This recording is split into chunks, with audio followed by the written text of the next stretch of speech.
Tonight, from the Ronald Reagan Presidential Foundation and Library, in a place dedicated to the memory of this Republican icon in the 100th year after his birth. Thank you. We will hear from the 8 candidates who would like to claim his legacy.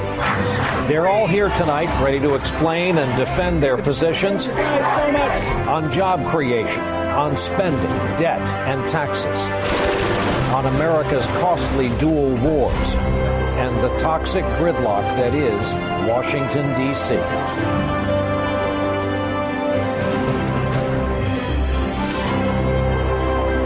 Live from the Reagan Library in Simi Valley, California, the Republican candidates debate. Here now are Brian Williams and John Harris. Thank you very much. Thank you very much. Good evening and welcome. Thank you especially for joining us here in this spectacular space, this spectacular presidential library, where we are all gathered under the wings of Air Force One. We're going to get right to it tonight because we have a lot of candidates on stage, a lot of issues to talk about, and for the next hour and 45 minutes, give or take, along with my colleague and friend John Harris of the website Politico, we will be putting questions to the 8 candidates on stage tonight. By agreement, they will have 1 minute to answer and then 30 seconds for follow-up or rebuttal, as they say, at the moderator's discretion. There will be no opening or closing statements during this debate tonight. With that out of the way, we're going to start with jobs and the economy. The numbers from our new NBC News Wall Street Journal poll this week are candidly jaw-dropping. The country thinks the economy is going to get worse before it gets better. A majority of people in this country now believe the Republican policies of the first 8 years of the past decade are responsible for the economic mess we're in. And we should quickly add, a majority also don't believe the current Democratic president has set the right policies to fix the fix we're in. Question is really, who can? Governor Perry, we're going to begin with you. You're the newcomer here on stage. You probably saw this coming a mile away. You have touted your state's low taxes, the lack of regulation, tough tort reform as the recipe for job growth in the Lone Star State. But Texas ranks last among those who have completed high school. There are only 8 other states with more living in poverty. No other state has more working at or below the minimum wage. So is that the kind of answer all Americans are looking for? Actually, what Americans are looking for is someone can get this country working again. And we put the model in place in the state of Texas. When you look at what we have done over the last decade, we created 1 million jobs in the state of Texas. At the same time, America lost 2.5 million. So I will suggest to you that Americans are focused on the right issue, and that is who on this stage can get America working, because we know for a fact the resident of the White House cannot. But you know by now the counter argument to that is the number of low wage jobs and the fact that unemployment is better in over half the states of the union than it is right now in Texas. Well, the first part of that comment is incorrect, because 95% of all the jobs that we've created have been above minimum wage. So I'm proud of what we've done in the state of Texas. And for the White House or anyone else to be criticizing creation of jobs now in America, I think is a little bit hypocritical. You want to create jobs in America. You free the American entrepreneur to do what he or she does, which is risk their capital. And I'll guarantee you the entrepreneur in America, the small businessman and woman, they're looking for a president that will say, we're going to lower the tax burden on you and we're going to lower the regulation impact on you and free them to do what they do best, create jobs. Governor Romney, over to you. You've opened the door on this topic, at least where Governor Perry is concerned. Despite your own private sector experience, as you know, Massachusetts ranked only 47th in job creation during your tenure as governor. As for your private sector experience, as Governor Perry's strategist recently put it, consisted of being, quote, a buyout specialist. Your response to that? Well, not terribly accurate, at least with regards to the latter. And our state, I'm happy to take a look at the Massachusetts record, because when I came in as governor, we were in a real free fall. We were losing jobs every month. We had a budget that was way out of balance. So I came into office, we went to work as a team, and we were able to turn around the job losses. And at the end of 4 years, we had our unemployment rate down to 4.7%. That's a record I think the president would like to see. As a matter of fact, we created more jobs in Massachusetts than this president has created in the entire country. The policies that will get us working again as a nation are policies I understand having worked in the private sector. Look, if I'd spent my whole life in government, I would be running for president right now.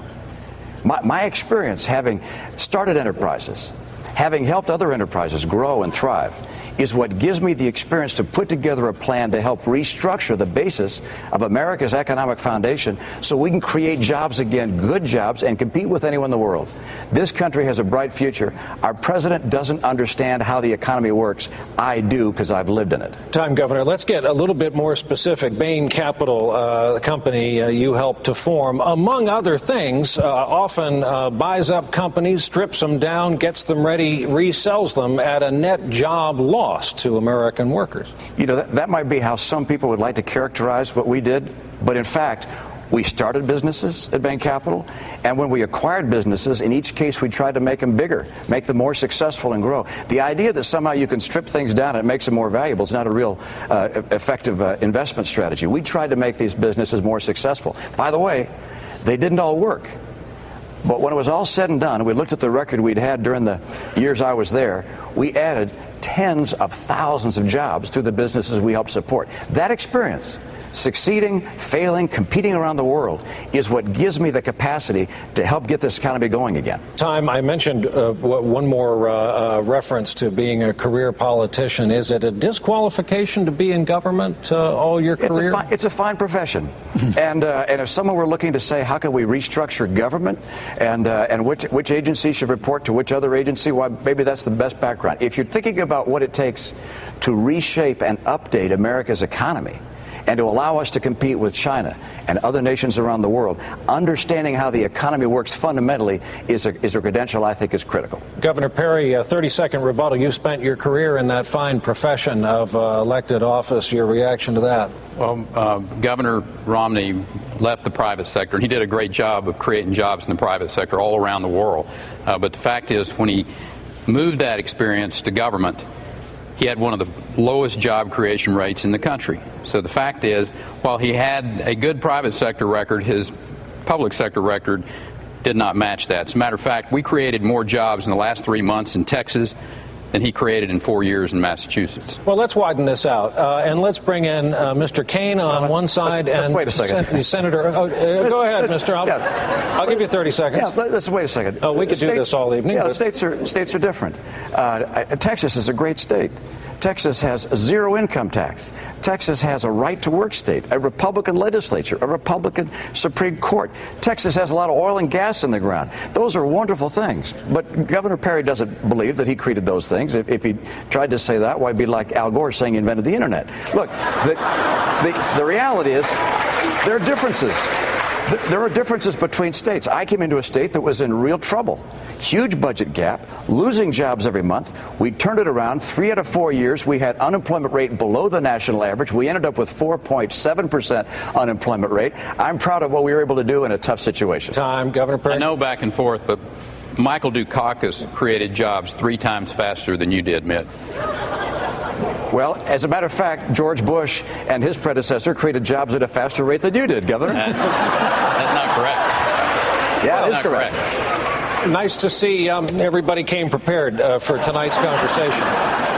As I said, I'd like to bring in both wings here, figuratively, of course, Senator Santorum and Mr. Kaine. Let's talk about this debate between public sector life's work and private sector life's work. You've spent your life's work, Mr. Kaine, in the private sector, and Senator Santorum, most of yours in the public sector. Weigh in on what you're hearing. Yeah, I think what people are looking for is someone to get something done. And that's what I have a track record of doing in Washington, D.C., across the board, not just on economics, but on moral cultural issues, on national security issues, national defense issues. I've done things. We brought Democrats and Republicans together. I've put forward a plan because I think it's the best plan. But it's also the best plan of anybody here that actually can pass the Senate, which is probably going to have to have Democratic votes. And what I focused on was a sector of the economy that can get Democratic votes. We cut the corporate tax from 35% to 0. because we want to build the great middle of America again, get those jobs that were shipped overseas by companies that were looking to make a profit because they couldn't any longer do it here, and bring those jobs back to America. We cut that corporate rate to zero. We pass repatriation to get that resources that are sitting overseas, $1.2 trillion, and we bring them back here. We'll create jobs, and I'll get Democratic votes to pass it. We'll bring things together because of those industrial straight Democrats. And I know, because I'm from an industrial state, they will vote for this bill. You want to get something going, elect someone who knows how to get things done. Time, Senator. Mr. Kaine, same question. Let's cut to the chase. This is what business people do and politicians don't do. Here's how I would fix this economy. First, eliminate the current tax code. It is a drain on entrepreneurs. It's the biggest barrier that's holding this economy back. And what I would do is to propose a bold plan, which I've already released. I call it my 999 economic growth plan. Throw out the current tax code, a 9% tax on corporate income, a 9% tax on personal income, and a 9% national sales tax. If 10% is good enough for God, 9% ought to be good enough for the federal government. This would replace all federal income taxes. It'll replace all federal income taxes. It will also replace the payroll tax, so everybody gets some skin in the game, and it replaces the capital gains tax. This economy is on life support.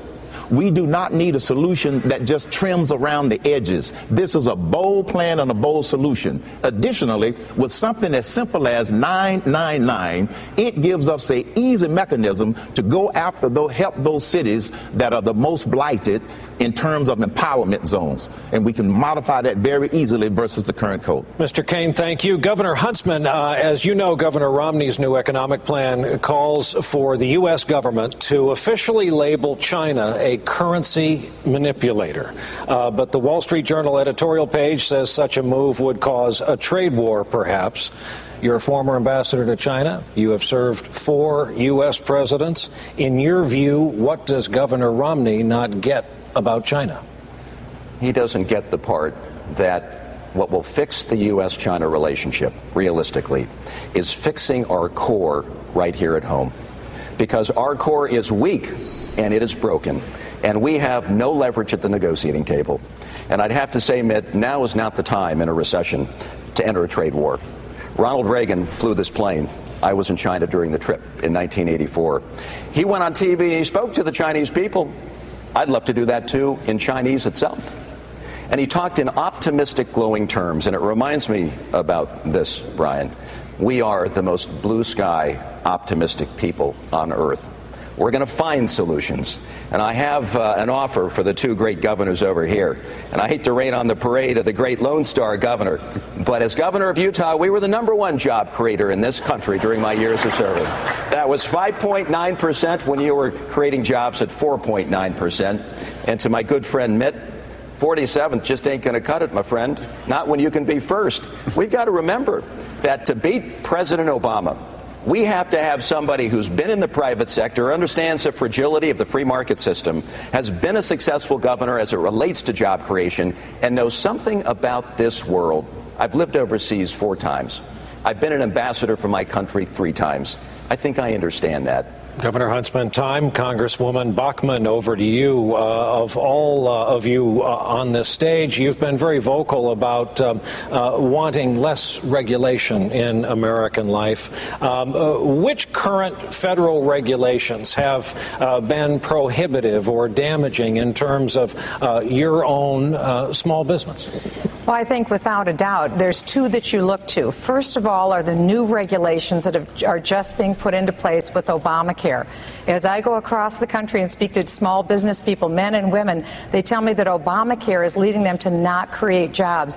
I spent 3 weekends going to restaurants, and I talked to a business owner who said, I have 60 people on my payroll. I have to let 10 go. At the same time, a 17-year-old girl came in and said, I'd like a job application for the summer. He said, I'm sorry, dear, I'm not hiring this summer. I'm actually letting people go. Obamacare is killing jobs. We know that from the nonpartisan Congressional Budget Office, but I know it firsthand from speaking to people. We see it this summer. There are 47% of African American youth that are currently without jobs, 36% of Hispanic youth. I'm a mom. I've raised 5 biological kids and 23 foster kids in my home. One thing I know is that kids need jobs. And Obamacare is clearly leading to job-killing regulations, not job-creating regulations. Congresswoman, thank you. Over to Congressman Paul. You're known as the absolutist in the bunch, someone who has consistently opposed federal government from having any role, and I think by your definition that isn't explicitly laid out in the Constitution. So this makes people curious. Is there a line with you? Where do you draw it? Does this include things like making cars safe, making medicine safe, air traffic control, controlling the jets above our heads? Well, I think in theory, if you understood the free market and a free society, you don't need government to do that. And we live in a society where we have been adapted to this, and you can't just drop it all at once, but you can transition away from it.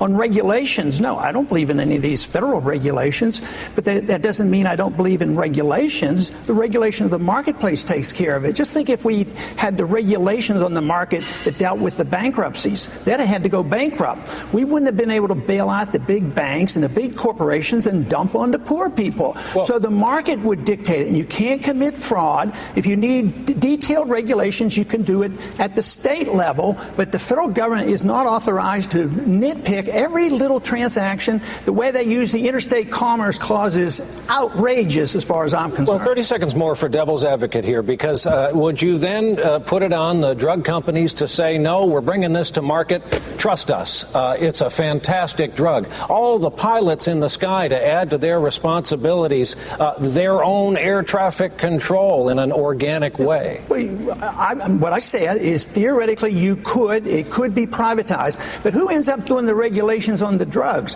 They do as much harm as good. They don't take good care of us. Who gets to write the regulations? The bureaucrats write the regulations, but who writes the laws? The lobbyists have control. So the lobbyist from the drug industry has control of writing the regulations, so you turn it over to the bureaucracy, but you would have private institutions that could become credible. And I mean, do we need the federal government to tell us whether we buy a safe car? I say the consumers of America are smart enough to decide what kind of car they can buy and whether it's safe or not, and they don't need federal government hounding them and putting so much regulations on that our car industry has gone overseas. Congressman, thank you. Over to Speaker Gingrich. Mr. Speaker, as you remember, you wrote the foreword to Rick Perry's most recent book called Fed Up, and you called him, quote, uniquely qualified to explain what's taking place with the economy. Does that mean in terms of job creation credentials he has your proxy at a gathering like this? No, but it means if he wants to write another book, I'll write another foreword. As he himself, look, he said himself, that was an interesting book of ideas by somebody who's not proposing a manifesto for president. And I think to go back and try to take that apart is silly. But let me just use my time for a second, if I might, Brian. I served during the Reagan campaign with people like Jack Kemp and Art Laffer. We had an idea for job creation. I served as a freshman or as a sophomore helping pass the Reagan Jobs Program. At Newt.org, I put out last Friday the response to the Obama stagnation. The fact is, if you took the peak of the Reagan unemployment, which he inherited from Carter, by last Friday, going month by month, under Ronald Reagan, we'd have 3,700,000 more Americans working. When I was Speaker, we added 11 million jobs in a bipartisan effort, including welfare reform, the largest capital gain tax cut in history. We balanced the budget for 4 straight years. The fact that President Obama doesn't come to the Reagan Library to try to figure out how to create jobs, doesn't talk to any of these 3 governors to learn how to create jobs, doesn't talk to Herman Cain to learn how to create jobs, tells you that this is a president so committed to class warfare and so committed to bureaucratic socialism that he can't possibly be effective in jobs. Mr. Speaker, thank you. The questioning continues with John Harris. Thank you. Thank you, Brian. It didn't take you folks long to mix it up on the question of jobs. I'd like to turn to another subject that's been dominating this campaign. It's health care. Governor Romney, 4 years ago on this same stage, you had this to say about your record in Massachusetts.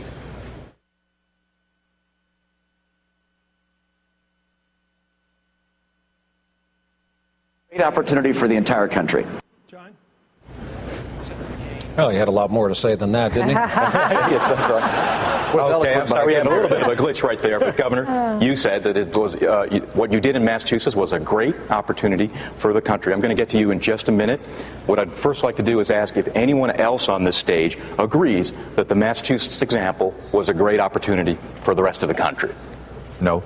No. It was a great opportunity for us as a people to see what will not work, and that is an individual mandate in this country. Got it. Well, that's actually Governor Romney leads to my question. I've heard you on this many times before. You said some things about the Massachusetts law worked, other things didn't work as well. Let's go to what Governor Perry mentioned, the individual mandate. The government saying that people have to buy health insurance. Was that one of the things that worked in Massachusetts? Let's step back and make sure I make something very clear from the very outset. I understand health care pretty darn well, having been through what I went through as a governor. And one thing I'd do on day one if I'm elected president is direct my Secretary of Health and Human Services to put out an executive order granting a waiver from Obamacare to all 50 states. It is bad law. It will not work, and I'll get that done in day one. Number two, what we face in our state is different than what other states faced. What we had is a lot of people who found that they could simply stop getting insurance, go to the hospital, and get free care paid for by other people, paid for by taxpayers. We were spending hundreds of millions of dollars in our state giving care to people who in some cases could afford to take care of themselves. And we said, you know what? You've either got to get insurance if you can afford it, or you're going to have to help pay the cost of providing that care to you. And that was the approach that we took. It's a model that lets other states still take a look at it. Some parts of it have been copied by the states, some haven't. One thing I know, and that is that what President Obama put in place is not going to work. It's massively expensive. In our state, our plan covered 8% of the people, the uninsured. His plan is taking over 100% of the people, and the American people don't like it and should vote it down. Thank you, Governor.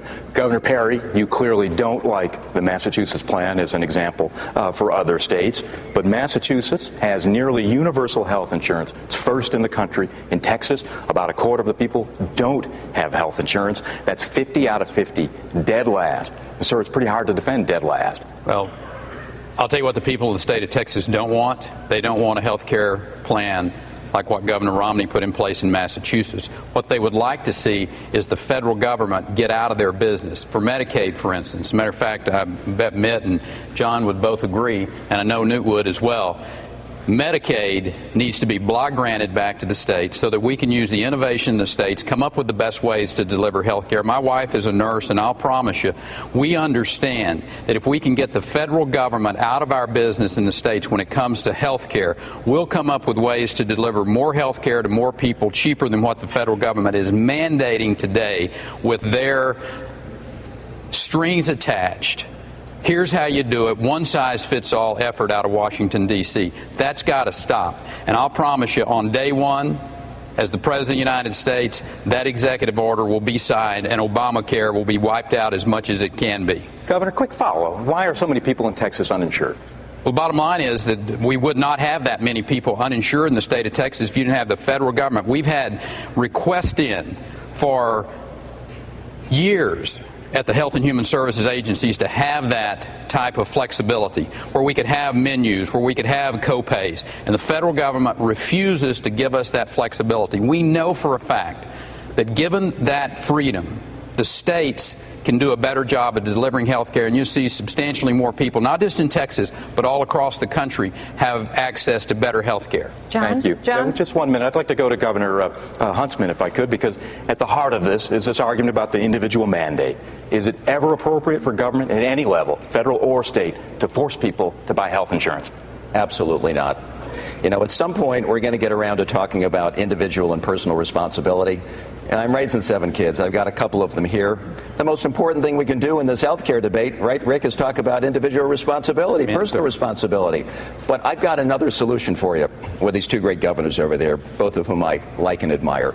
And I hate to tell you that the situation in Utah is pretty darn good, but I want to draw you to another example there. We embarked upon health care reform. We did better than Rick in terms of covering the uninsured, and we don't have a mandate.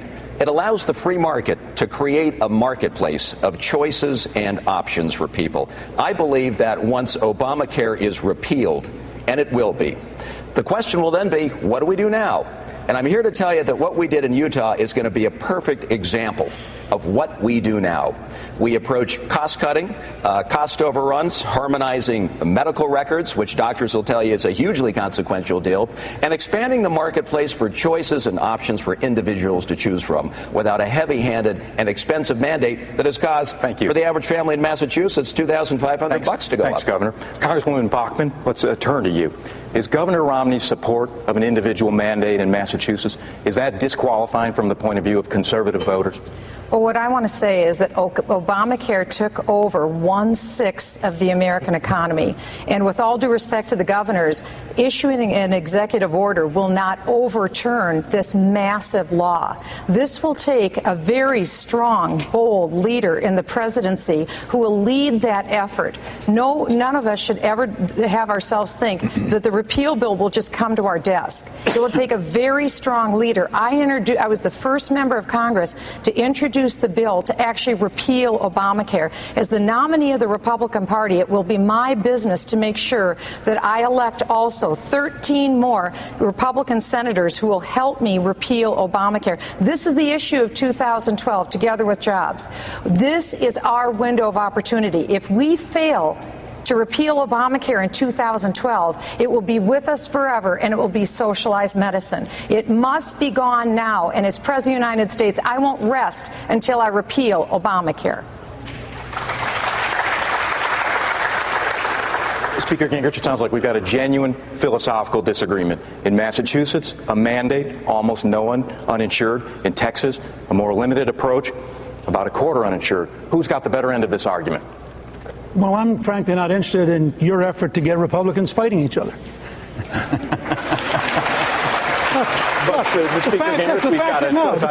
fact is, we've got a choice between an individual mandate and not. So anyway, go ahead.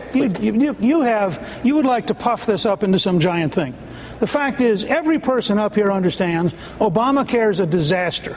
It is a disaster procedurally. It was rammed through after they lost Teddy Kennedy's seat in Massachusetts. It was written badly. It was never reconciled. It can't be implemented. It is killing this economy. And if this president had any concern for working Americans, he'd walk in Thursday night and ask us to repeal it because it's a monstrosity. Every person up here agrees with that. Right. And let me just say, since I still have a little time left, let me just say, I, for one, and I hope all of my friends up here, are going to repudiate every effort of the news media to get Republicans to fight each other to protect Barack Obama, who deserves to be defeated, and all of us are committed as a team. Whoever the nominee is, we are all for defeating Barack Obama.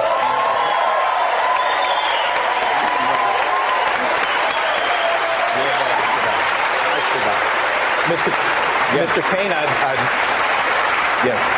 Mr. Kane, I'd like you to get in this, but my understanding of why conservatives don't like the Obama plan, the individual mandate, is at the heart of it. So this is a genuine philosophical disagreement that I'd like your view on. Is the individual mandate ever justified at the state level or the federal level? No. An individual mandate to buy something is not constitutional. Now, back in the early 1990s, I worked with Speaker Gingrich to fight Hillary Care. I have been outspoken fighting Obamacare, which needs to be repealed. Now I'm running against Romney Care. Neither one of them works. Here's what I would do. Let's pass patient-centered, market-driven reforms. Loser pay laws. Some people call it tort reform.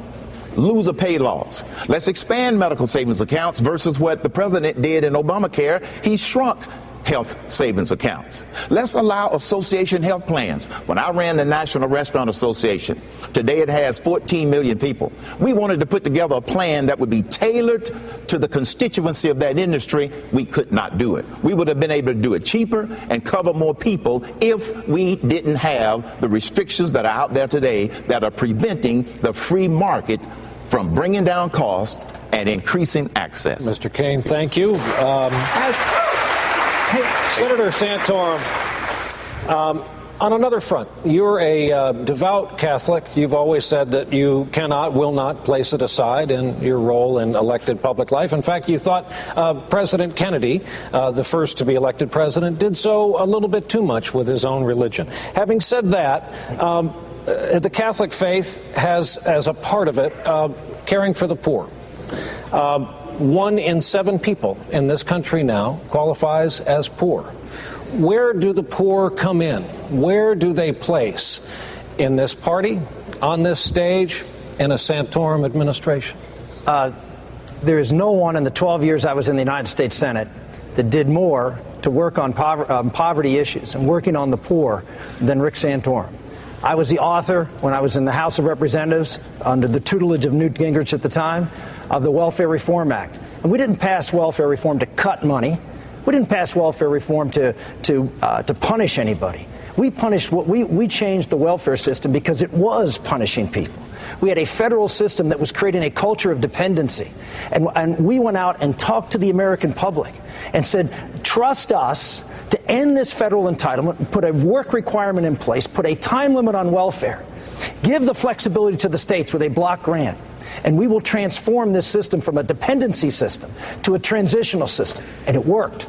Half the people in this country were dropped off the rolls, and they didn't go into poverty. In fact, poverty went to the lowest level ever in 2001. The rate of black poverty among children, lowest ever recorded. Working women who were never married went to the highest level, increased by 50%. We transformed the welfare system because we believed in the dignity of every human person to be able to provide for themselves. We believed in bottom up, not top down. We need to do the same thing with food stamps. We need to do the same thing with housing programs. All of these other means-tested entitlement programs that are creating a culture of dependency have to be changed, not to save money, but to save people's lives. Time, Senator. And Governor Perry, a somewhat related question. I'll quote the Pew Research Center. They recently found white households have 20 times the median wealth of black households in the United States.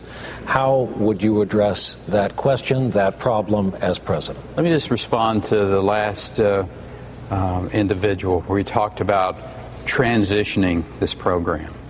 Let me tell you what the best thing that we can do in this country for those who need help is to create an economy where people know that they work hard and they can have a job and they can best take care of their family, not government.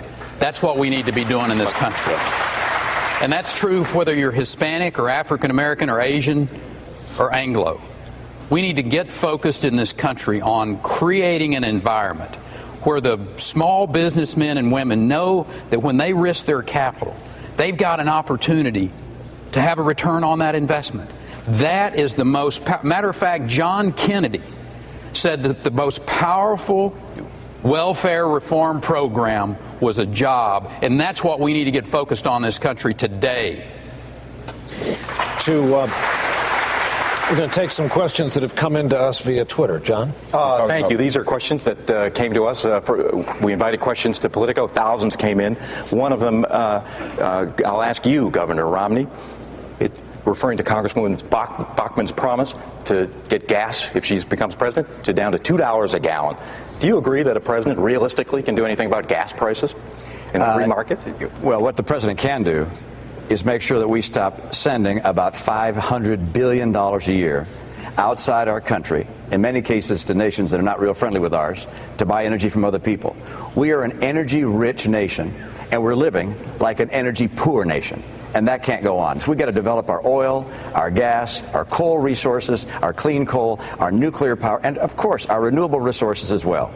If we develop those resources and we use our capacity to generate that energy in a wise way, we can have an impact on global energy prices. Can we get it down to $2? I'm not going to make that prediction. But I can tell you we can become energy secure and we can create jobs right here in the United States by developing our own energy resources. And this president, blocking offshore drilling, stopping the capacity to build new coal plants, this president having held up nuclear plants and not developing the Marcellus shale gas and other shale oil around this country, he's just strangling America's economy. It's keeping Americans from working. He keeps talking about green jobs. Where are they? Let's have real jobs. We can have energy jobs. Let's get that done. And if I'm president, I'm making that happen on day one. Governor, time. Congresswoman Bachman, why don't we hear from you on that? It's your plan. Energy is one of the greatest opportunities for job creation that we have in the United States. We just learned today that if the federal government would pull back on all of their regulatory restrictions on American energy production, we could see 1.2 million jobs created in the United States. We could also see created over 50% more American energy production, and we could also see $800 billion more revenue coming into the United States government. Don't forget, the day that President Obama took office, gasoline was $1.79 a gallon. It's entirely possible for us to get back to inexpensive energy. The problem is energy is too high. Let's have a goal of bringing it down, because every time gasoline increases 10 cents a gallon, that's $14 billion in economic activity that every American has taken out of their pockets. This is a great solution, and this is the place to start with American job creation. John? Governor Huntsman, everybody would like $2 gas, but is it realistic for a president to promise that? Of course not. We live in the free market economy. I'm not sure that dictating prices is going to get you anywhere. But let's face the reality of where we are. This is a perfect example of where presidential leadership matters. To have a president who would actually walk out from behind the teleprompter, get out of the way, speak from your heart and soul. Just tell us about where you want this country to go in terms of what we have in such great abundance. Tell us where we think we can find that which we have and convert it into jobs and expanding our industrial base, and reminding the American people that they're not paying $4 per gallon for gas. When you add up the cost of troop deployments, when you add up the cost of keeping the sea lanes open for the importation of imported oil, the bulking, distribution, and terminaling costs, it's $13 a gallon, so says the Milken Institute. And I say the American people have had enough. We need a president who's going to provide a little bit of leadership in giving us some direction and opening up the opportunities. We don't. Thank you. Congressman Paul, another question from a Politico reader. Do you advocate getting rid of the minimum wage? Would that create more jobs? Absolutely, and it would help the poor, the people who need a job. The minimum wage is a mandate. We're against mandates, so why should we have it? No, it would be very beneficial. But I was trying to get your attention a little while ago. There's 8 of us up here. I'm a physician, but you sure weren't going to ask me any medical questions. But I would like to address that just a little bit. First off, you know, the governor of Texas criticized the governor of Massachusetts for Romney Care, but he wrote a really fancy letter supporting Hillary Care, so we probably ought to ask him about that. But mandates, that's what the whole society is about. That's what we do all the time. That's what government does. Mandate, mandate, mandate. And what we talk so much about the Obama mandate, which is very important. But what about Medicare? Isn't that a mandate?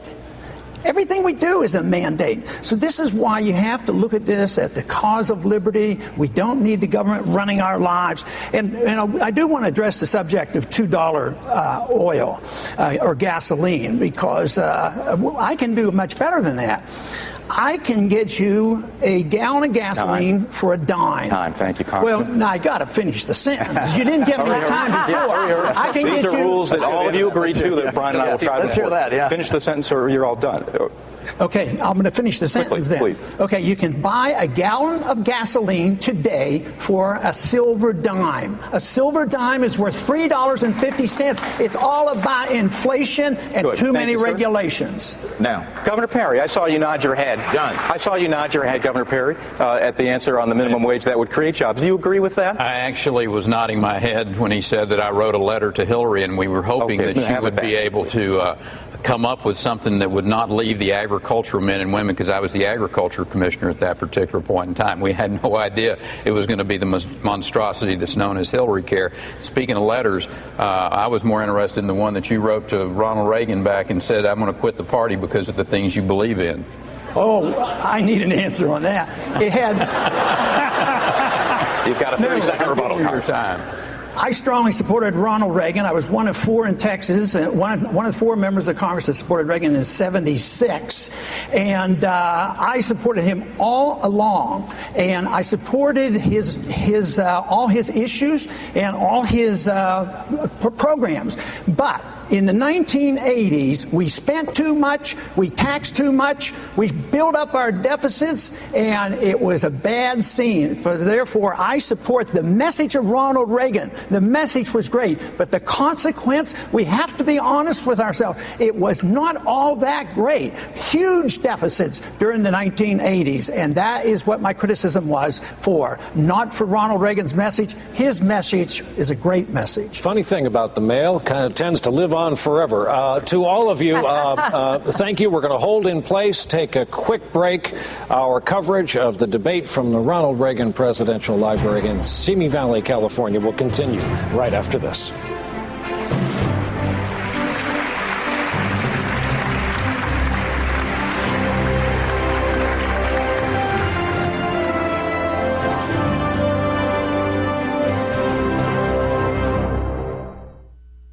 The questioning continues. John Harris.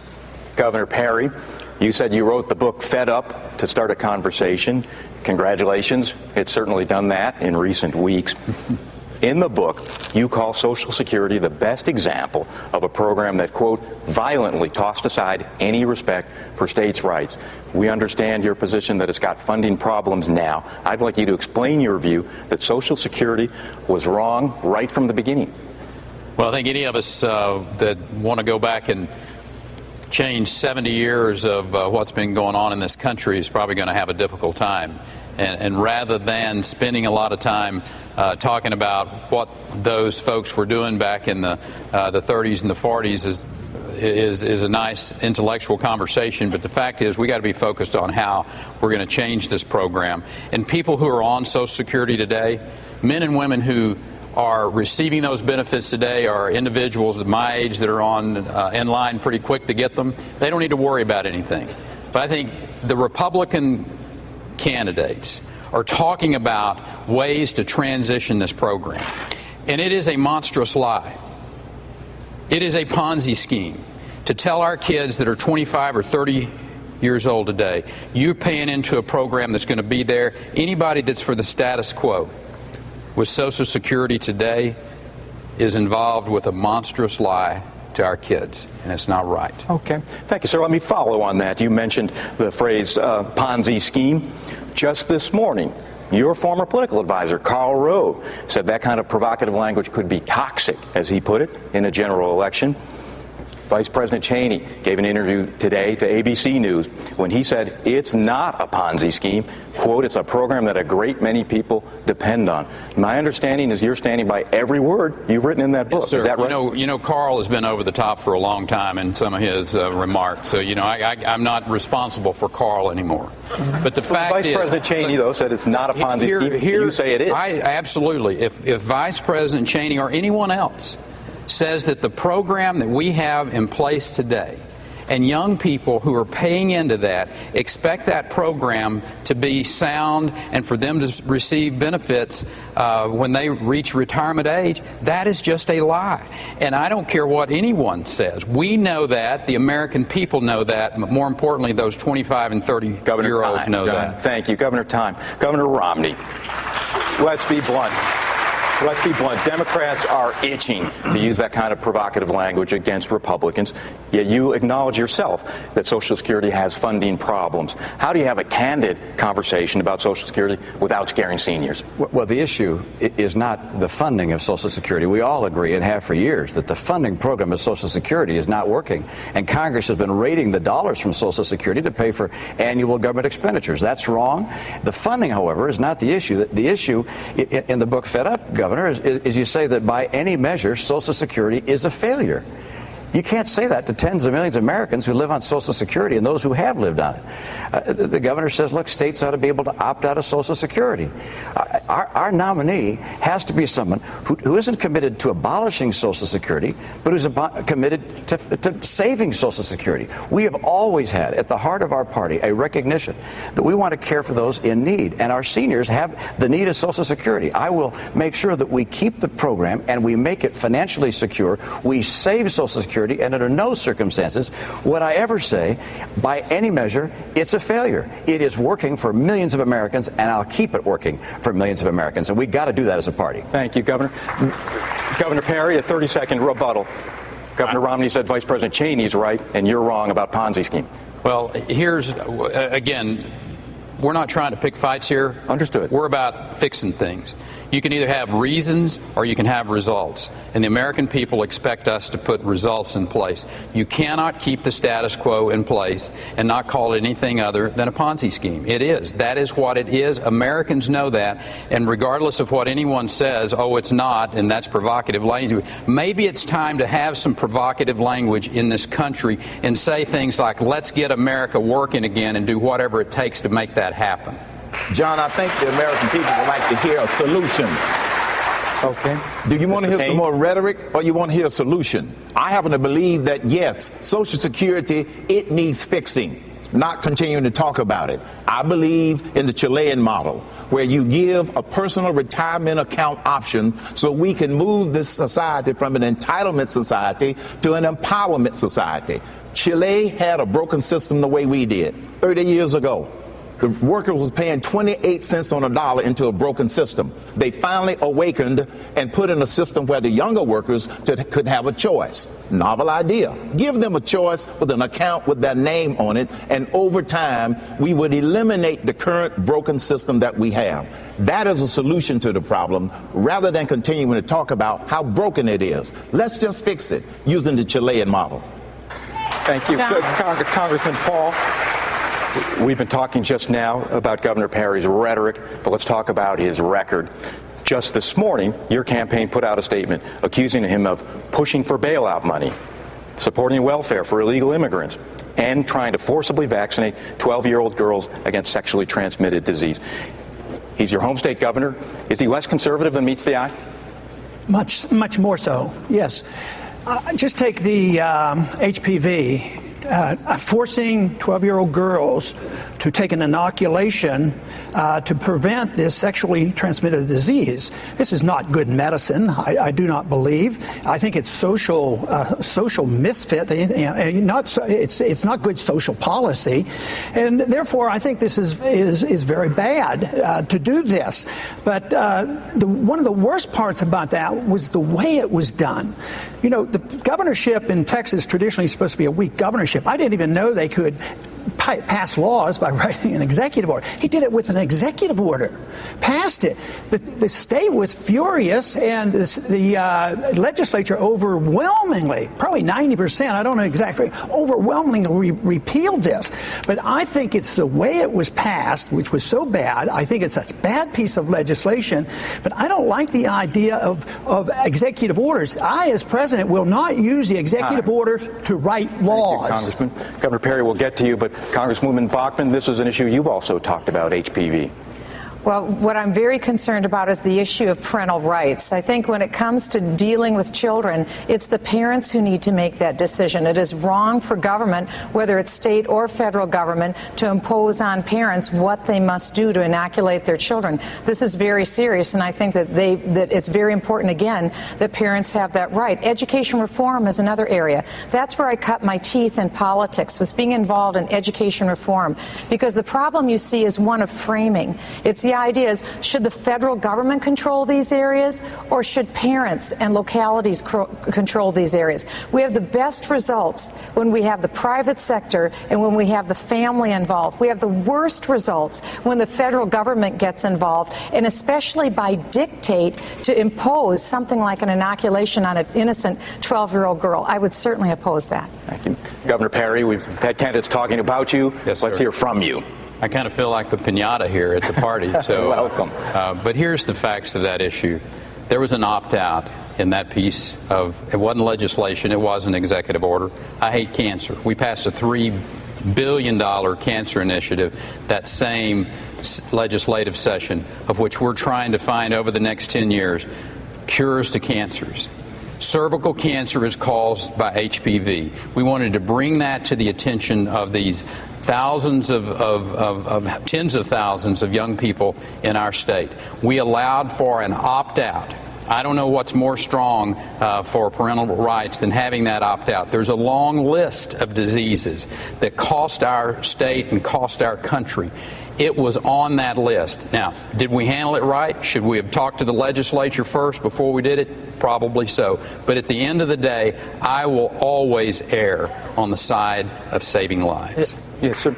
Senator Santorum, one final note on this book, Fed Up. Governor Perry says in his book that it was, quote, unprincipled for Republicans to vote in favor of creating the Department of Homeland Security.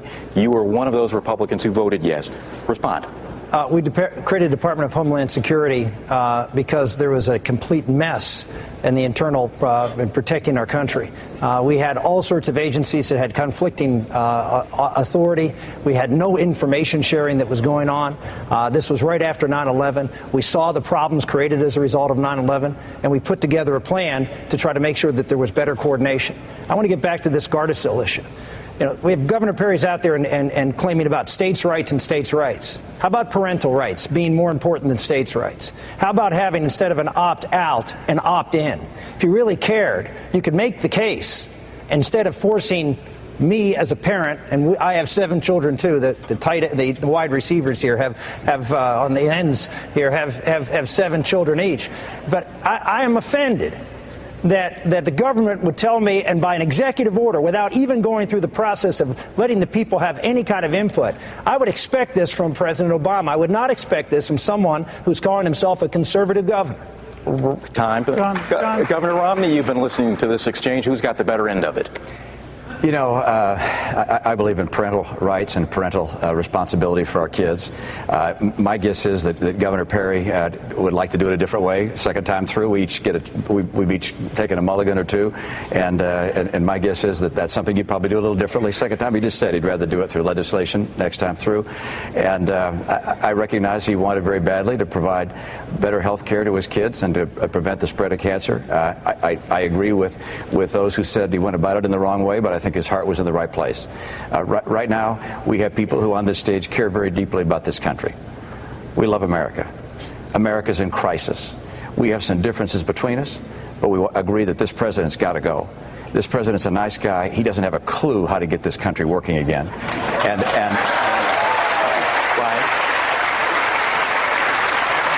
Brian. Speaker Gingrich, 30 seconds. I have another line of questioning. Go ahead. Yeah, I just want to go back, Frank, to the Homeland Security question, because it's important for us to confront this. I helped develop the model for Homeland Security. It hasn't been executed well. The fact is, we have enemies who want to use weapons against us that will lead to disasters on an enormous scale. And the original goal was to have a Homeland Security Department that could help us withstand up to 3 nuclear events in one morning. And we need to understand, there are people out there who want to kill us. And if they have an ability to sneak in weapons of mass destruction, they're going to use them. We need to overhaul and reform the department, but we need some capacity to respond to massive events that could kill hundreds of thousands of Americans in one morning. Congressman Paul, this same line, you want to abolish the TSA. What would exist in its place? Well, the airlines are responsible for carrying their cargo and their passengers. I mean, why should we assume that a bureaucracy can do better? And look at the monstrosity we have at the airports. These TSA agents are abusive. Sometimes they're accused of all kinds of sexual activities on the way they maul people at the airports. So the airlines could do that. Your best at LAX tonight. I would think the airlines should treat passengers as well as a company that hauls money around, and they protect their money. They have private guards, and they could do it.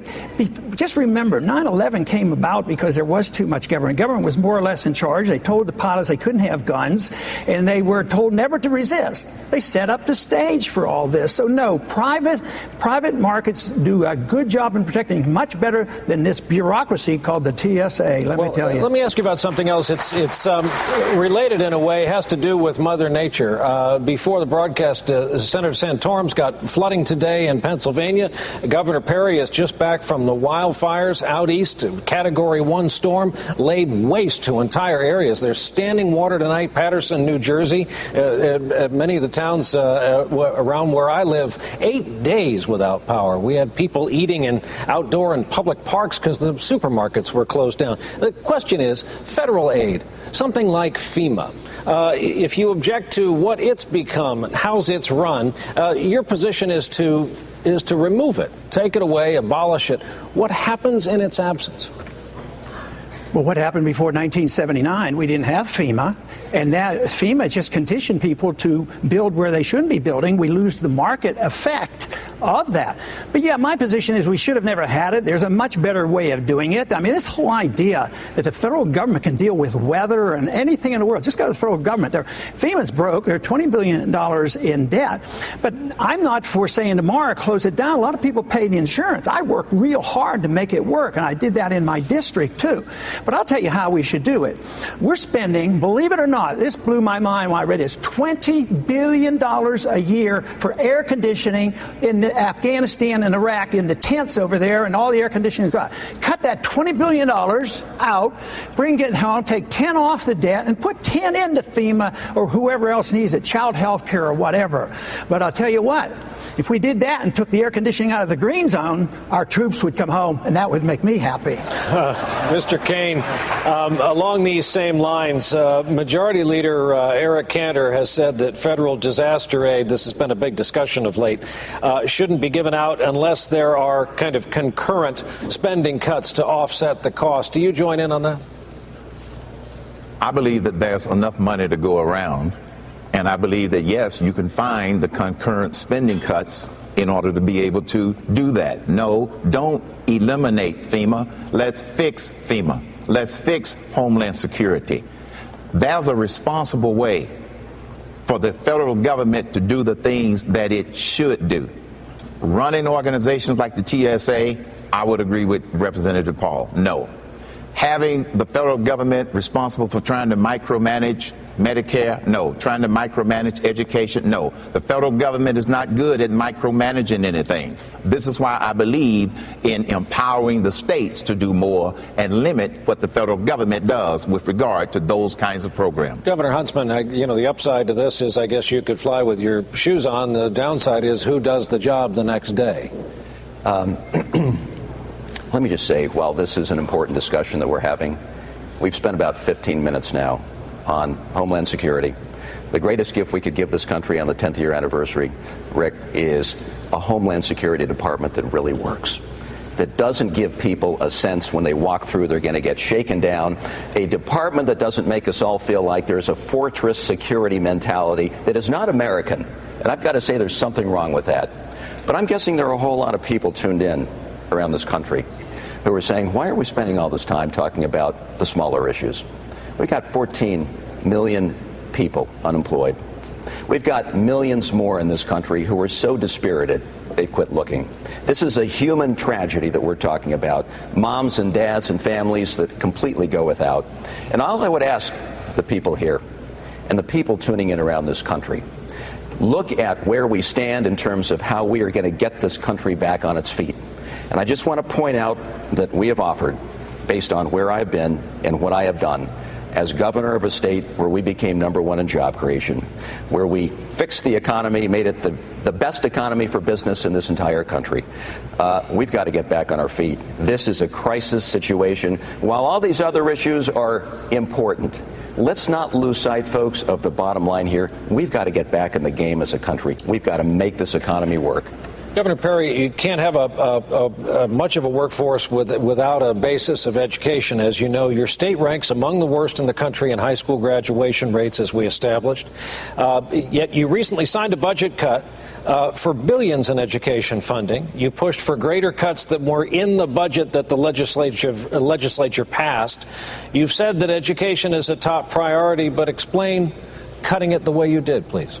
Well, I think the reductions that we made were thoughtful reductions, and the fact of the matter is Texas has made great progress in the the 10 years that I've been governor, from the standpoint of our graduation rates now are up to 84%, higher than they've been during any period of time before that. We're seeing the type of commitment. Our 4th and 8th grader, African American and Hispanics on the NAEPS test, they were some of the highest in the country. We're making progress. When you share the border with Mexico, and when you have as many individuals that we have coming into the state of Texas, we have a unique situation in our state. But the fact is, I stand by a record from what we've done with the resources that we've had, and I think that the reductions that we put in place were absorbed by our schools, and we will continue to have one of the finest workforces made available. When Caterpillar and Toyota and eBay and Facebook move to your state, it's not because you've got a workforce that's not capable. Time, Governor. Speaker Gingrich, this reminds me of Race to the Top, the Obama administration education program. You supported it. Governor Perry opted out. Some people don't like it. What did you like about it?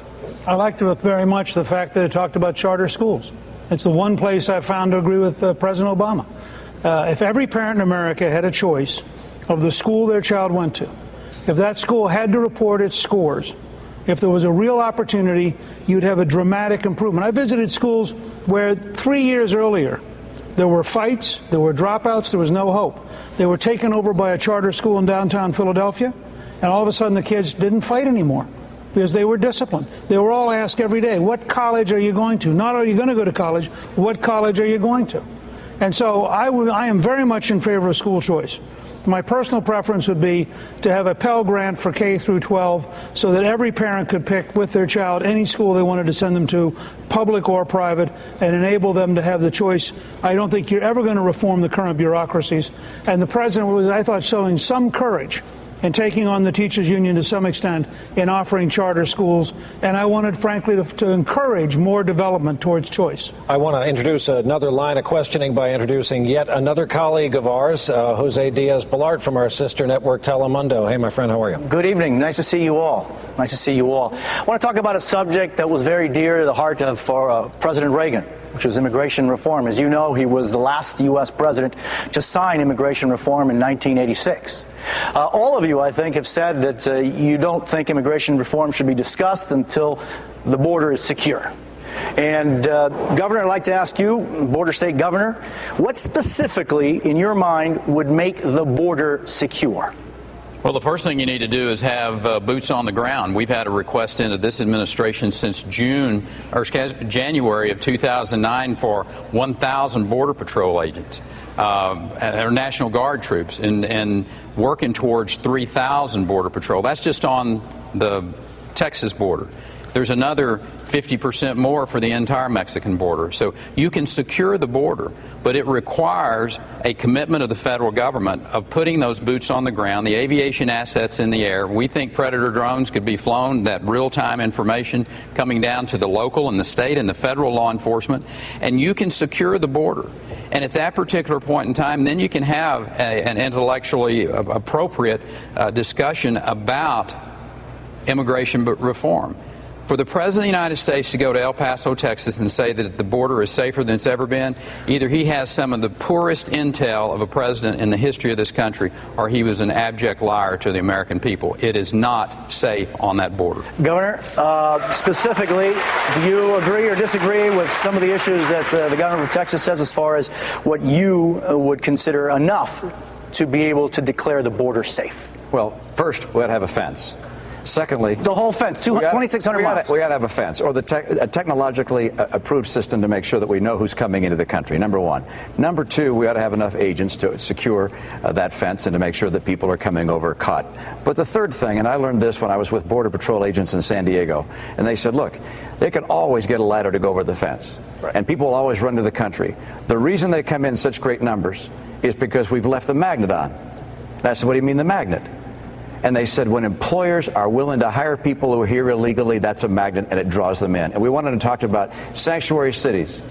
giving tuition breaks to the kids of illegal aliens, employers that knowingly hire people that are here illegally. Those things also have to be stopped. If we want to secure the border, we have to make sure we have a fence, technologically determining where people are, enough agents to oversee it, and turn off that magnet. We can't talk about amnesty. We cannot give amnesty to those who come here illegally. We got 4.7 million people waiting in line legally. Let's let those people come in first, and those that are here illegally, they shouldn't have a special deal. Speaker Gingrich, your perception on immigration reform, and you've been, I think, in some ways a little different on your initial position. Well, look, I think we have to find a way to get to a country in which everybody who's here is here legally. But you started by referencing President Reagan. Right. In 1986, I voted for the Simpson-Mazzoli Act, which in fact did grant some amnesty in return for promises. President Reagan wrote in his diary that year that he signed the act because we were going to control the border and we were going to have an employer program where it was a legal guest worker program. That's in his diary. I'm with President Reagan. We ought to control the border. We ought to have a legal guest worker program. We ought to outsource it, frankly, to American Express, Visa, and MasterCard so there's no counterfeiting, which there will be with the federal government. We should be very tough on employers once you have that legal program. We should make English the official language of government. We should insist that first-generation immigrants who come here learn American history in order to become citizens. We should also insist that American children learn American history.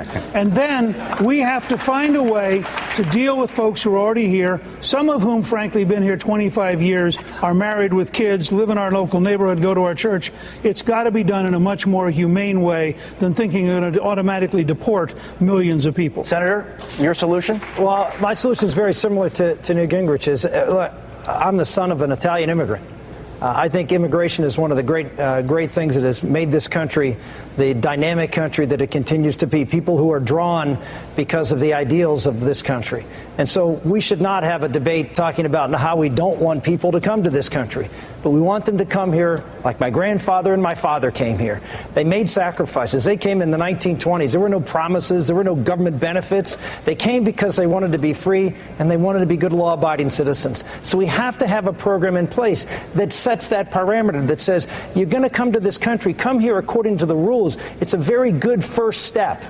That the first thing you do here is a legal act, not an illegal act. A quick follow-up, 30 seconds. So there are 11 million people that fait accompli. They're here. What do you do with them if you are able to secure the border? Well, I think we can have that discussion, that whether what we do with people, how long they've been here, whether they have other types of records, but to have that discussion right now and pull the same trick that was pulled in 1986, we said, well, we'll promise to do this if you do that. No more. We are going to secure the border first, and that's the most important thing to do. And then we'll have the discussion afterwards. Congresswoman, you've said the fence, that you believe the fence is fundamental as an integral part of controlling the border.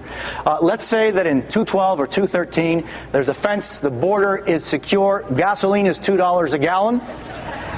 What do you do then with 11 million people, as the Speaker says, many of whom have U.S.-born children here? What do you do? Well, again, understand the context and the problem that we're dealing with. In Mexico right now, we're dealing with narco-terrorists. This is a very serious problem. To not build a border or a fence on every part of that border would be, in effect, to yield United States sovereignty not only to our nation anymore, but to yield it to another nation. That we cannot do. One thing that the American people have said to me over and over again, and I was just last week down in Miami. I was visiting the Bay of Pigs Museum with Cuban Americans. I was down at the Versailles Cafe. I met with a number of people. And it's very interesting. The Hispanic American community wants us to stop giving taxpayer-subsidized benefits to illegal aliens, and they want us to stop giving taxpayer-subsidized benefits to their children as well. A quick 30-second rebuttal on the specific question. The fence is built. The border is under control.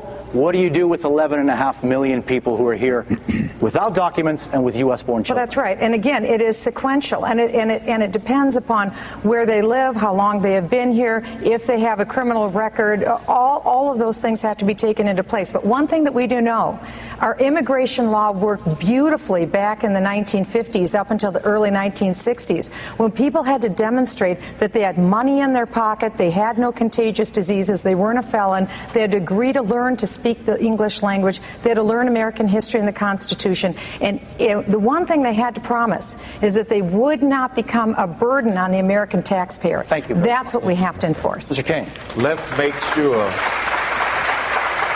Let's solve all of the problems. It's not one problem. I do believe we can secure the border with a combination of boots on the ground, technology, and a fence. But we got three other problems. And to get to we got to secure the border. Secondly, let's promote the path to citizenship that's already there. We don't need a new one. We just need to clean up the bureaucracy that's slowing the process down and discouraging people. Third thing we need to do, enforce the laws that are there. And the way we do it, empower the states. I believe that the people closest to the problem are the best ones to be able to solve that problem. Empower the states to do what the federal government hasn't done, can't do, and won't do. This is how we solve the entire problem. Thank you, Governor. I would just have to say that I agree with so much of what has been said here today. President Reagan, when he made his decision back in 1987, he saw this as a human issue. And I hope that all of us, as we deal with this immigration issue, will always see it as an issue that revolves around real human beings. Yes, they came here in an illegal fashion, and yes, they should be punished in some form or fashion. I have two daughters who came to this country, one from China, one from India, legally. I see this issue through their eyes. We can find a solution. If President Reagan were here, he would speak to the American people, and he would lay out in hopeful, optimistic terms how we can get there, remembering full well that we're dealing with human beings here. We have to create. But let me just say one thing about legal immigration.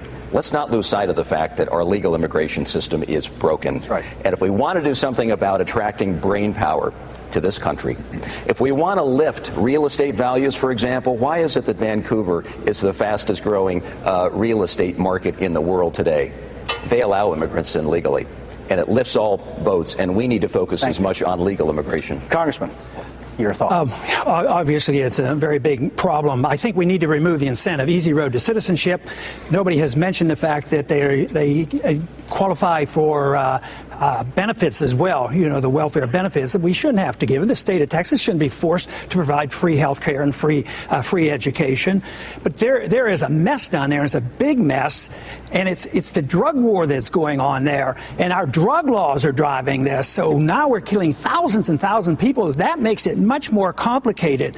But the people who want big fences and guns, sure, we could secure the borders. A barbed wire fence with machine guns, that would do the trick. I don't believe that's what America is all about. I just really don't. We can enforce our law. If we had a healthy economy, this wouldn't be such a bad deal. People are worrying about jobs. But every time you think about this toughness on the border and ID cards and real IDs, think that it's a penalty against the American people, too. I think this fence business is designed and may well be used against us and keep us in. In economic turmoil, the people want to leave with their capital, and there's capital controls and there's people control. So every time you think of a fence keeping all those bad people out, think about those fences maybe being used against us, keeping us in. To my colleague, Jose Diaz-Balart, thank you. Thank you very much. Thank you. We're going to take our final break now. When we come back, the final portion of our debate from the Reagan Presidential Library right after this.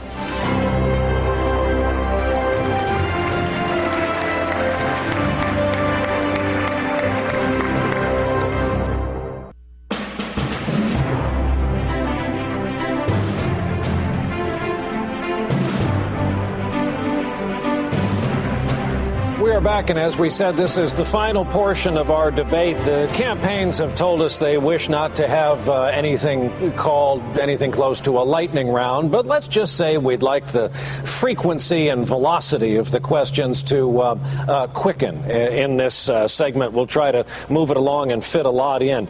Starting with you, Governor Romney, are you a member of the Tea Party?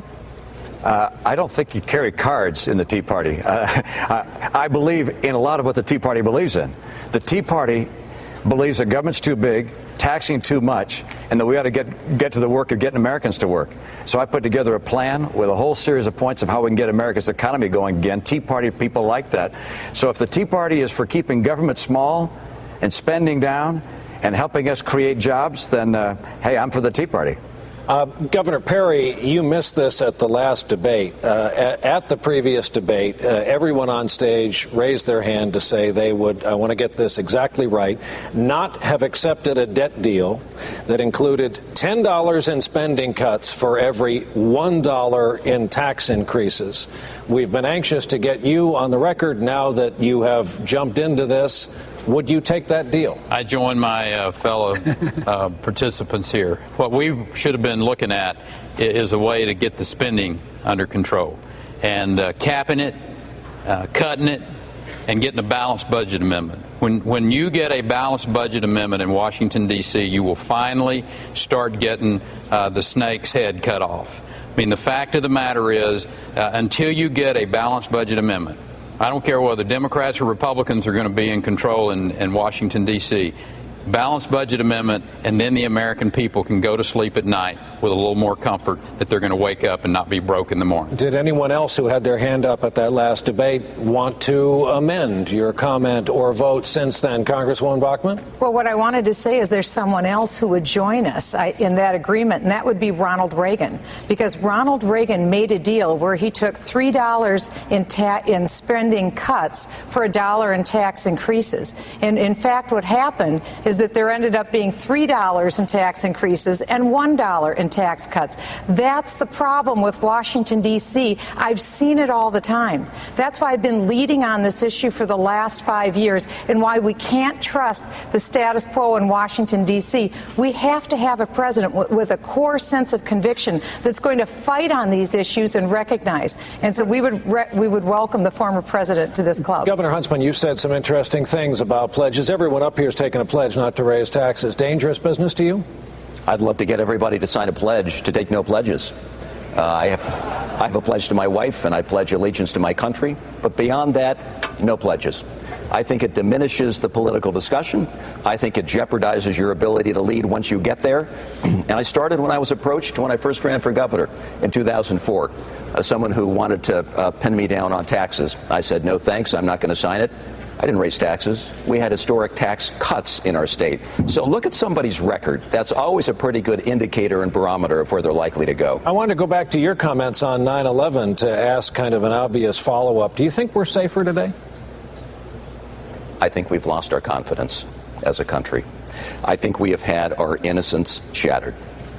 I think 10 years later, we look at the situation and we say, we have 100,000 troops in Afghanistan. This is not about nation building in Afghanistan. This is about nation building at home. Our core is broken. We are weak. We have got to strengthen ourselves. I say we've got to bring those troops home. In Afghanistan, the reality is it is an asymmetrical counter-terror effort.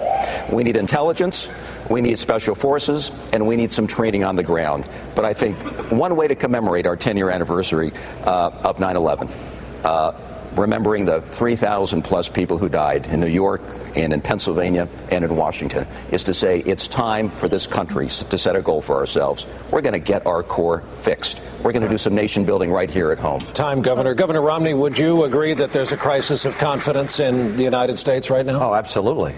People are convinced that we're going to go into another recession. I sure hope we don't. People are worried about whether they can make their bills at the end of the month. A lot of folks have stopped looking for work. People who have jobs are worried they might lose their job. Look, we have a crisis in confidence, in part because we have an absence of leadership. We selected as a president a guy who'd never worked in the private sector, a person who'd never been a leader, who'd never been able to get anything moving. And we said, let's let this guy run the country. And he's just over his head. And right now he's flailing about. We'll see his plan tomorrow will be more like the plans in the past.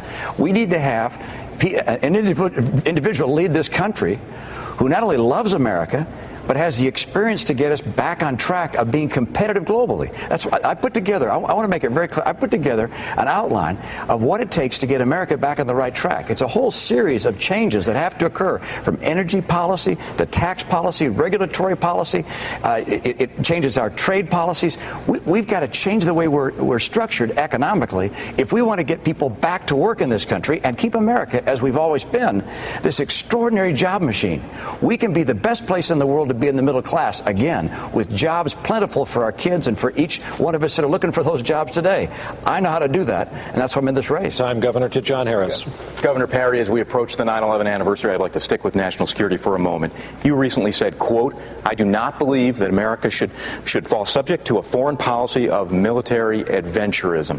Looking back, do you think President George W. Bush was too quick to launch military intervention without thinking through the risks?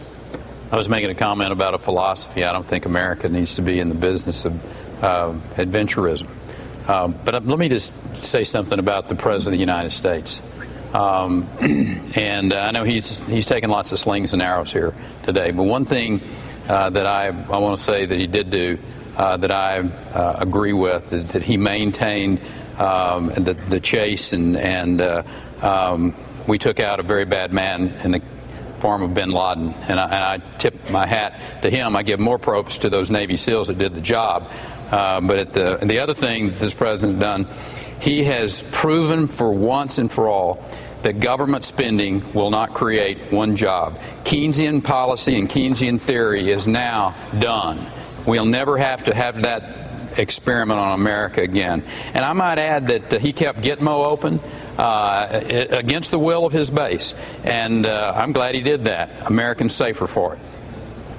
Sir, just if I could quickly follow on that. You said you were making a philosophical comment, but it's hard to understand philosophy without understanding specifics. Where are some of the places where you think we've seen military adventures? As I said, that was a philosophical statement, that Americans don't want to see their young men and women going into foreign countries without a clear reason that American interests are at stake. And they want to see not only a clear entrance, they want to see a clear exit strategy as well. We should never put our young men and women's lives at risk when American interests are not clearly defined by the President of the United States, and that's one of the problems this President is doing today. Congresswoman Bachmann, on the same theme, you opposed the U.S. intervention in Libya. If President Obama had taken the same view, Gaddafi would in all likelihood still be in power today. To be clear, are you advocating a shift away from the George W. Bush freedom agenda with its emphasis on removing dictators from power and promoting human rights? Well, I want to say, as devastating as our economy is with the policies of Barack Obama, I think that he has actually weakened us militarily and with the United States presence globally. We have, for many years, maintained global order in the world with our United States military. We have the finest military. But in this last debt ceiling debate, one of the alternatives that came forward that we're going to be looking at with this new super committee of 12 different members of Congress is to see that our military could be hit with a huge reduction in resources. The president has not done what he needs to do to keep the United States safe. If you look at the biggest issue in the Middle East, it's a nuclear Iran. And the president has taken his eyes off that prize. As a matter of fact, what he's done is he said, in fact, to Israel that they need to shrink back to their indefensible 1967 borders. I sit on the House Permanent Select Committee on Intelligence. We deal with the nation's classified secrets. And I firmly believe that the President of the United States has weakened us militarily and put us more at risk than at any time. Congresswoman, time, and thank you. I just want to follow up on that. The Arab Spring is a big issue in the world, and the question is, what role does the U.S. have, including militarily, to promote democracy and topple dictators? I didn't hear your answer with respect to Libya. Well, I believe that it was wrong for the president to go into Libya. Number one, his own Secretary of Defense, Gates, said that there was no American vital interest in Libya. If there is no vital interest, that doesn't even meet the threshold of the first test for military involvement. The other thing is we didn't know who the rebel forces were in Libya. Take a look at where we're at in Libya today. Take a look at the oil revenues. We don't know if they will get in the hands of people who will have designs on radical Islam and the implication of a global caliphate. These are very serious issues, and I think it was wrong for the President of the United States to go into Libya. Senator Santorum, your reaction to Congresswoman Bachmann's stand on what we're watching take place in Libya right up till tonight? Well, we're in the Reagan Library, And I'm hearing from at least a couple of people on this panel a very isolationist view of where the Republican Party should be headed about pulling troops out with Governor Huntsman and with Ron Paul. The bottom line is Ronald Reagan was committed to America being a force for good around the world. We were a society that believed in ourselves and believed that we can spread our vision to the rest of the world and make this country a safer country as a result of it. We didn't have missions where we put exit strategies saying this date is when we're going to leave. We didn't say that we are the problem and the cause of the problems that confront us around the world. We are a source for good. We could have been a source for good from the very get-go in Libya. But this president was indecisive and confused from the very beginning. He only went along with the Libyan mission because the United Nations told him to, which is something that Ronald Reagan would have melted in like the old Wicked Witch of the West before he would have allowed that to happen. This is a very important issue for our party. Are we going to stand in the Reagan tradition, or are we going to go the isolationist view that some in this party are advocating? Time. Governor Huntsman, sure, I'd like to get to you. I've got a question. Your chief political advisor has been quoted very prominently as describing the Republican Party as, quote, a bunch of cranks, and said your opponents on the stage make a buffet of crazy and inane comments. I'm sure that's insulting to some of these people up here. We're now here face to face. Tell us which one of these people are saying crazy or inane things. Well, I'm sure you have John Weaver's telephone number. You can go ahead and give him a call. Okay. But let me just say... Let me hang on. Then let's follow up on that, because you speak for yourself. You yourself have said the party is in danger of becoming anti-science. Who on the stage is anti-science? Listen, when you make comments that fly in the face of what 98 out of 100 climate scientists have said, when you call into question the science of evolution, all I am saying is that in order for the Republican Party to win, we can't run from science. We can't run from mainstream conservative philosophy. We've got to win voters. We've got to do what I did as governor when I was reelected. We reached out and we brought in independents. I got independents. I got conservative Democrats. If we're going to win in 2012, we've got to make sure that we have somebody who can win based upon numbers, the math that will get us there. And by making comments that basically don't reflect the reality of the situation, we turn people off. Number two, we've got to have somebody who can lead. This president was successful in getting elected. He can't lead this country. He can't even lead his own party. I'm here to tell you, I can get elected. I can bring the numbers together to make this successful in 2012, and I can lead based upon where I've been as governor. Governor Perry, Governor Huntsman was not specific about names, but the two of you do have a difference of opinion about climate change. Just recently in New Hampshire, you said that weekly or even daily, scientists are coming forward to question the idea that human activity is behind climate change. Which scientists have you found most credible on this subject? Well, I do agree that the science is not settled on this. The idea that we would put Americans' economy at jeopardy based on scientific theory that's not settled yet, to me is nonsense. I mean, and I tell somebody, I said, just because you have a group of scientists that have stood up and said, here is the fact, Galileo got outvoted for a spell. But the fact is, to put America's economic future in jeopardy, asking us to cut back in areas that would have monstrous economic impact on this country is not good economics, and I will suggest to you is not necessarily good science. Find out what the science truly is before you start putting the American economy in jeopardy. Well, just to follow up quickly, tell us how you've done that. Are there specific scientists or specific theories that you found especially compelling as you've educated yourself? Let me tell you what I find compelling is what we've done in the state of Texas, using our ability to regulate our clean air. We cleaned up our air in the state of Texas more than any other state in the nation during the decade. Nitrous oxide levels down by 57%. Ozone levels down by 27%. That's the way you need to do it, not by some scientist somewhere saying, here is what we think is happening out there. The fact of the matter is the science is not settled on whether or not the climate change is being impacted by man to the point where we're going to put America's economics in jeopardy. Governor, time. Congresswoman Bachmann, a question about energy. Back to that subject for a moment. Were you quoted correctly, and do you stand by it, as wanting to drill in the Everglades in Florida? Well, the question was asked of me about that, and what I said is that we have American energy resources all across this nation, and of course we would do it responsibly. That was my response at the time. And on this issue of human activity as being the cause of climate change, I think it's important to note that the president recognized how devastating the EPA has been in their rulemaking, so much so that the president had to suspend current EPA rules that would have led to the shutting down of potentially 20% of all of America's coal plants. Coal is the source that brings 45% of America's electricity. What we're seeing is that a political agenda is being advanced instead of a scientific agenda, and this is leading to massive numbers of jobs being lost.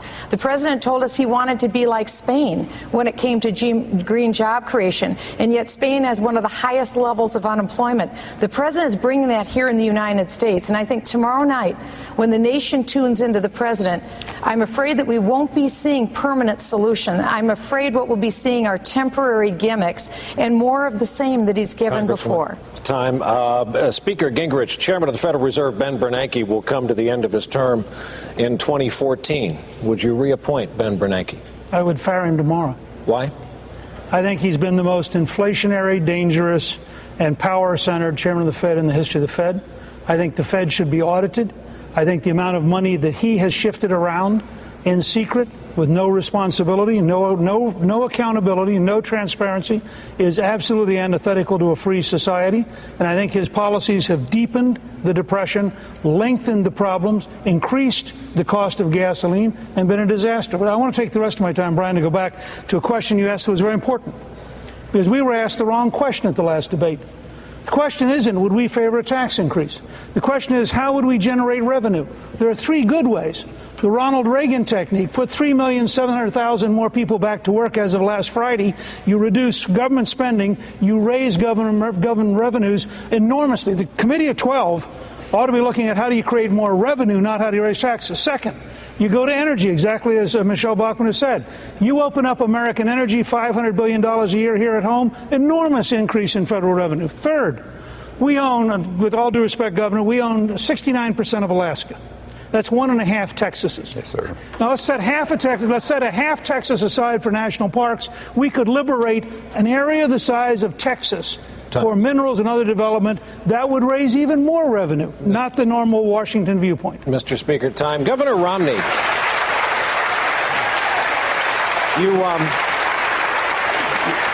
you often hear this figure, 47% of Americans pay no federal income tax, and the promised effort underway soon, at least in Washington, to correct that. Isn't some of this argument semantics, and won't the effort to correct that be a de facto tax increase?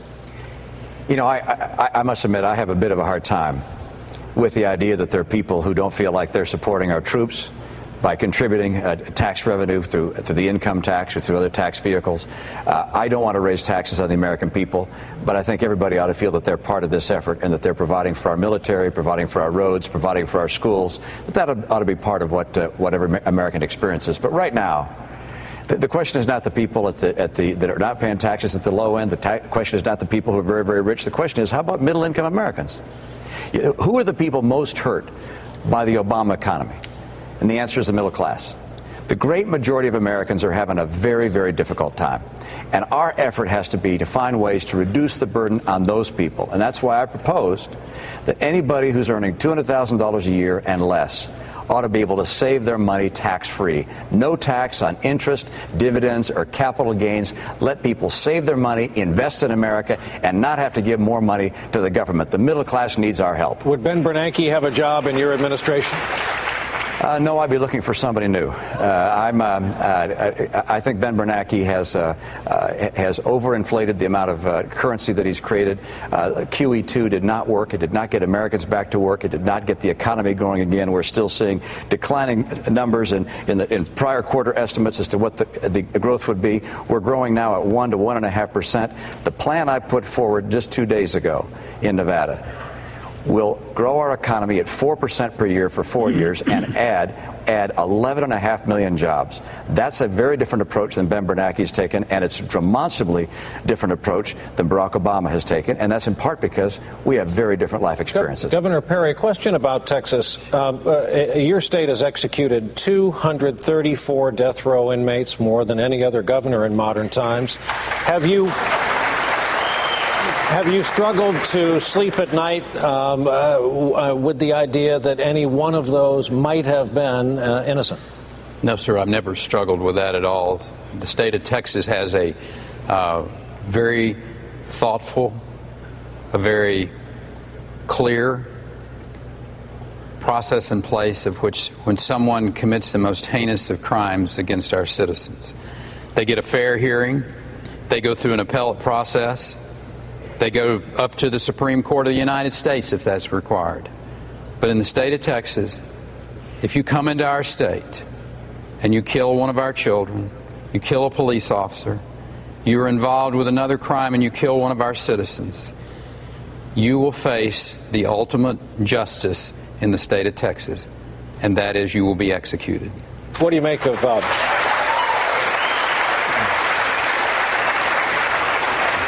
What do you make of that dynamic just happened here? The mention of the execution of 234 people drew applause. I think Americans understand justice. I think Americans are clearly, in the vast majority of cases, supportive of capital punishment.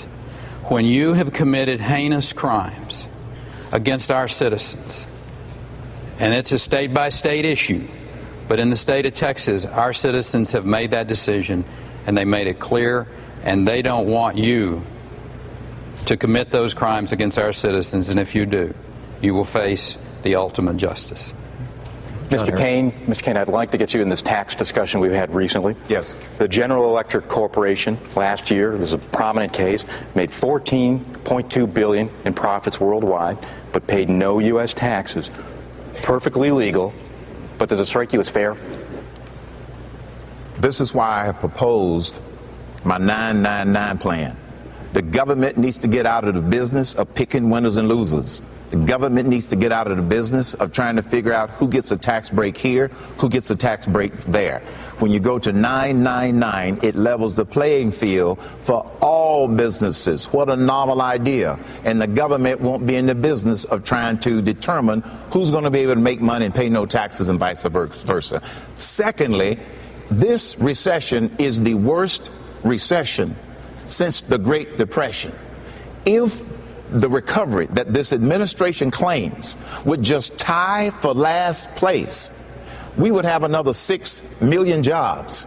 If it would tie for the recovery that took place in the 80s under President Reagan, we'd have 12 million more jobs out there, which would be music to the ears of the 14 million people looking for jobs. The president simply does not understand that the business sector is the engine for economic growth.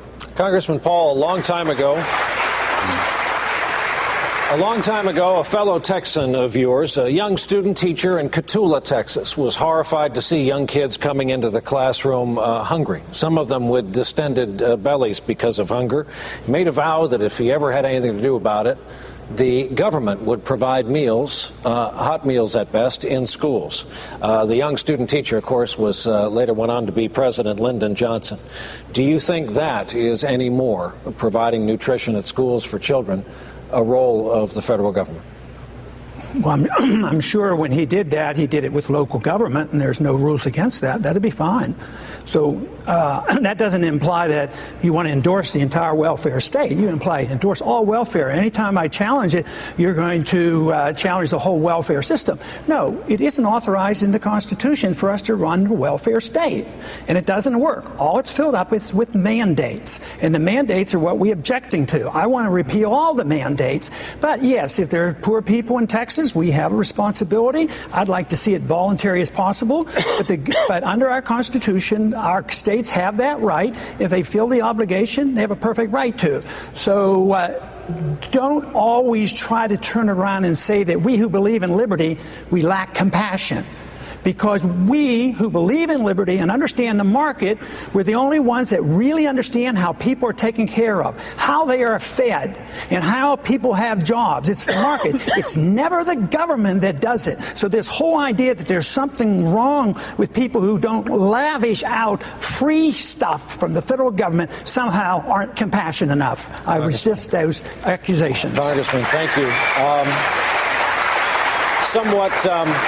Somewhat hard to believe. The campaigns have notified us we're actually a few minutes over the time we were allotted for tonight, and so our questioning will have to come to an end, with hearty thanks to so many people, most notably the candidates here on stage, but to the good folks here at the Reagan Library, the Reagan Foundation, notably Mrs. Reagan, to our partners in all of this, Politico, my partner in the questioning, John here, thank you very much.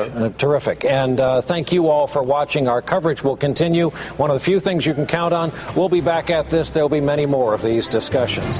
That wraps up our live coverage of this portion of the debate from Southern California.